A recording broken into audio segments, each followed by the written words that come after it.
Hey, Downstater here. So today I'm going to do a kind of short, hopefully, video for you guys on getting a weed whacker going again. Right here we have a Echo SRM 210, and it's a hard starter. She really doesn't want to start anymore. And it's a pretty common thing with these things. I've gotten about 3 years of service out of this thing, so I'm not too upset. And it's actually pretty simple to fix. Long story short, it needs a carb rebuild. They all do it. They have these small little diaphragm carburetors in there, and they tend to develop problems. They have kind of the rubber gets rigid and stops being flexible. The diaphragms stop working, you know, things of that nature. And, and unfortunately in today's kind of throwaway society, there's no point in actually rebuilding the carburetor. The parts to do that are almost as much as just buying a carburetor kit. So without further ado, that's what we're going to do. And the description below, I'm going to have all the links for this stuff, so you can just make it nice and simple. Click on that, buy it, good to go. This carburetor is shared by a lot of the different Echo products, and it comes preset, although I am going to show you one little trick before you put this on. So there's a little more to this too. I'm going to really try to get you guys squared away, not just throwing on a new part, but actually making the machine run better than it ever did. So let's get right to it.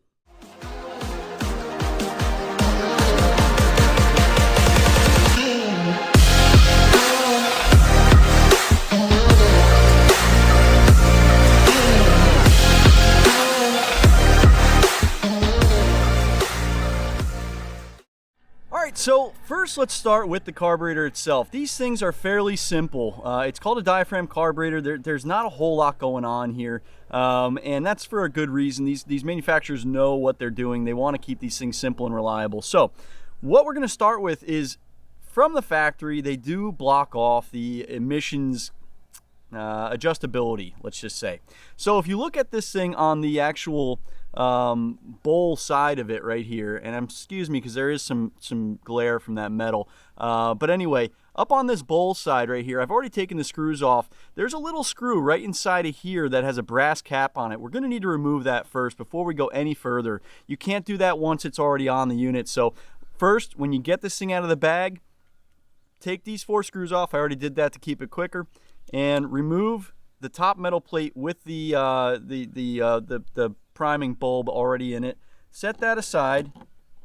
Then there's one more screw under here. If you can see that right there, pull that screw out. This whole white piece is going to come out, and then right in there, inside there, hopefully we can get you a good shot there. Right inside of there, there's a brass cap that needs to be removed. And what that'll allow you to do is actually adjust the carburetor. Echo either wants you to go to a dealer or, just not be able to adjust it, really. And that's not fair. You should be able to adjust your carburetor. So now we have that piece off. As you can see, that's what it looks like inside. That cap right there needs to come off. Grab a flathead, grab an awl, grab something. Well, we got it moving, but she doesn't want to come out now. So there we go.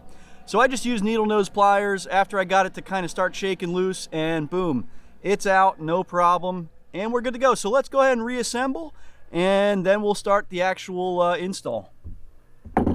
Just so you guys know, these are the these are the parts that actually fail. It's these little diaphragms in there. It's unfortunate, but as I said, in this environment, in this kind of economy and world that we're in, there's just it's more expensive to buy the parts than it is to just buy the whole carburetor, and it's the truth. So yeah, do it the easy way, right? That's the whole point of this video, is to keep it easy for you guys. If you got a problem with your carb, or if you're with your weed whacker, it's more than likely the carburetor. Very rarely do the spark plugs foul. That does happen, and that's helped in the past, but usually it's a carb problem. 9 times out of 10, that's what you're actually dealing with.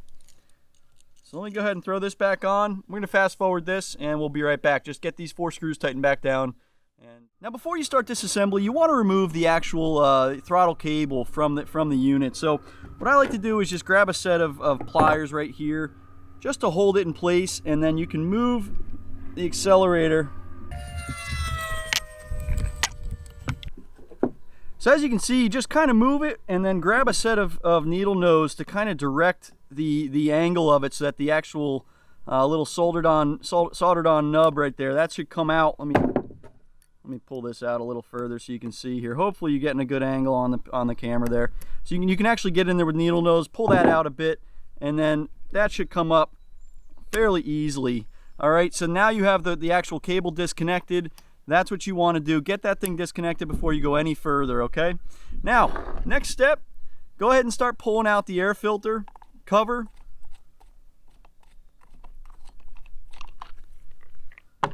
I already took out the air filter earlier, and then remove the Phillips head screws that are inside of here, the big brass ones. You'll see them right in there. The second you open it, you'll see them. And as you can see, the whole thing's starting to come loose now. All right, so we might actually be loose. Okay, good to go. So at this point, take these Phillips heads out and leave the carburetor on. It's going to make life a little easier for you. So now you got the whole air filter assembly out, good to go. All right, so you can go ahead and push the throttle cable through there, and now we're almost disassembled. You just got to pull off these actual fuel lines, and we are going to replace this too as part of the kit. So for these, you can usually just use a set of needle nose, and they should come off fairly easily. There you go. So there's the old carburetor, and let's get the new one on. First, like I said though, always do yourself a favor and clean up your engine as best you can. You just don't want this stuff, anything going inside of there. All right, that's nice and clean. I like that. So good thing to do then is to grab a piece of paper and shove it in that hole, you know, just to keep things kind of kosher inside of there. All right, so next step, you can pull off the fuel cap, and then all of these are going to come out. This is an air kind of inlet. The way to try to get this out, it's already pretty rotten, so it should come out fairly easily. As you can see, the fuel really does a number on this rubber. It's a shame, honestly, but so there you go. That's your whole assembly. Comes right out. You got your fuel filter in there. You got all these three pieces. Good to go. No big deal. Pretty simple. Put that to the side and go grab the new one out of the kit so that you can start working again. See that did? Gives a nice clean area to work with. So that's good enough. We're not, you know, again, we're not doing surgery on a human here, so it doesn't need to be spick and span. Let's go grab that other part. All right, so as I said, it comes with all this new stuff, right? So it comes with a new air filter for the inlet. It comes with a new fuel filter for inside the tank, and it comes with our return and feed lines to the fuel tank. So good to go there. So go ahead and install that fuel filter right down inside of there. And let's see here. We have to make a note of which is which. So this is the actual fuel inlet, which is going to go on the closer, the bigger nipple, in other words. So the one closer to the actual tank is where that's going to go. So one thing we could do on that is just give it a little, make a little mark on it. It's not going to affect anything. I basically just took the needle nose and gave it a little mark. That's how I know that that is my fuel filter inlet side. That's important. This is a return, and this is my air inlet. So all those things are important to know before you install that back in there, all right? Now, if you're having a little bit of trouble here, you can grab some two-stroke oil and just coat the actual O-ring a bit and then get it in there. So give me a second. All right, so get some oil on your hand or on your finger and go ahead and just coat that O-ring. That should give it a little better of a chance of getting into that tight hole there. No jokes, guys, no jokes.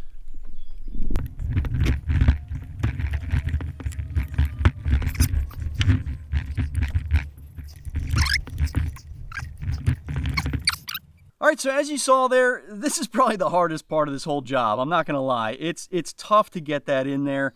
It's a tight squeeze on a, you know, for a good reason. They don't want this to move, and they need it to be, you know, a good seal. In fact, I just noticed we're not even fully sealed, so let's get that all the way in.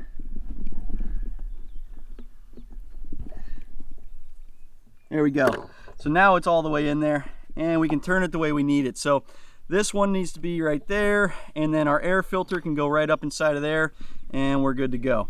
All right, so that'll kind of give you an idea of what's required. That's honestly the hardest part of this thing. Thankfully, I had a helper to control the actual head of the unit while I was kind of wrenching on it to get it in there. So that's where we're at. So next step, again, keep this all simple for you guys. We're going to just install in the reverse way that we took it apart. So go ahead and put your throttle tube back through. Okay, right inside of there, and then we're going to install the actual throttle. It'll only go in one way, and you'll see what I mean when you're actually doing this. So go ahead and get the cable in. Perfect. So get the cable in just like that, and make sure that the hole side is facing where this big piece of lead is right there. Okay, so that the hole on this copper piece that swivels, there's one side that's got a big opening and one side that's just got a slot. Make sure the big opening is facing where that big piece is. When you let this go, you might have to give it a little bit of love with a screwdriver. There you go. So just kind of give it a little bit of love, and there you go. It'll kind of make its way back in, and then just make sure that your cable is kind of able to return back to normal. In case you bend it a little bit like that, it's not a big deal though. It should go right back. And then you want to look at the actual, the action inside of here. You can see that I've got a lot of slop now, so we're going to have to actually adjust this guy to take out the slop. I'll show you that in a minute, but you don't want all this slop in there. You want it to, and it's actually not fully opening too. So again, we'll show you that in a second. Now, when we marked this tube earlier, that's our pickup line from the actual the tank. So that goes into this bigger nipple right here. So go ahead and put that on. And since this is all new stuff, you might not need it, but if you do, just grab your needle nose and give it a little bit of love as it's going on. Just be careful on the tube. You don't want to, put a hole in the tube. That would be a bad day. Again, get the other one started, grab your needle nose, and just kind of give it some love on the way in. And you should be fine, good to go. So, next step, we're going to grab the new gaskets that they give us. So this is the one that came off the unit, that was actually facing inside. All right, so best thing to do at this point, take your air intake, hold the screws right there, take your new outer gasket, go ahead and throw that on just so it's on there, and then go ahead and thread it through the same way it came off originally into the new carburetor. And then go ahead and throw this new one on. Make sure that if it has holes like this, make sure that that little hole on the side does match up with another one right there. I already know it does, so I'm going to go ahead and throw it on. All right, and then the tubes in there are going to fight me a little bit, but that's okay. All right, so I reassembled it with one side of the screw plate not on, and I want to see inside of there and see if I'm getting full throttle.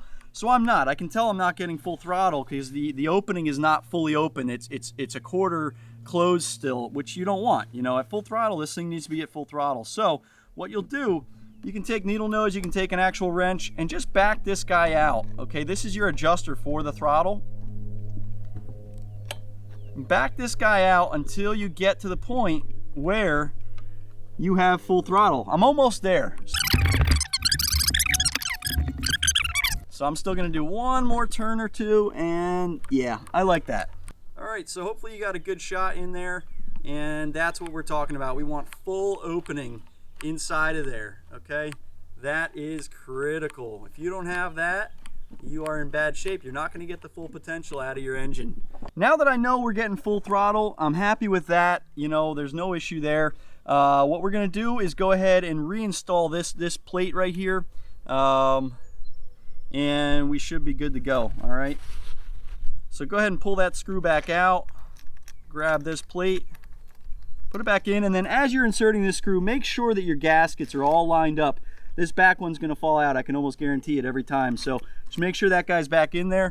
Then we can go ahead and tighten it back down now. We're good. We know where we want to be, and we're there. So go ahead and grab your Phillips head and screw down the carburetor. Now don't go crazy. It's going into plastic back there, okay? Keep that in mind when you're doing this. You don't need to wrench on this thing. Just a good tightening is all it needs. All right, so I'm pretty happy with that. Next step, we can go ahead and just check these lines. Make sure there's no kinks in the lines, no weird funky stuff for the gas tank. It looks pretty good to me. I'm pretty happy with what I'm seeing. And you can go ahead and put some fuel in. Get your spark plug right back on there. I am not going to swap the spark plug on this because I already did that last season. It's got a freshie in there. there's no point in putting a new one on at this point. We've got a new spark plug. I'm fine with that. All right, so at this point, we're ready to start testing. I went ahead and filled the fuel. The only thing you're gonna need is a little flathead screwdriver to adjust the actual fuel mixture once you get it going. And at this point too, you can also go ahead and just throw your air filter in. It's not gonna hurt anything. And you don't need it off for what you're doing here. All right, so now that we're fully put together, so to speak, the fuel mixture is actually right down in here, right there. Okay, and you can turn it just right and left, you know, counterclockwise and clockwise, depending on what you need. So go ahead and do your initial priming like you would always do. Give it a couple pumps. There you go. You can see it's starting to fill up that primer bulb. That's what you want. Flick it to cold start. That's basically your choke. And make sure your switch is on down here. And give it a couple pulls. Now we're going to pop it to run. There we go.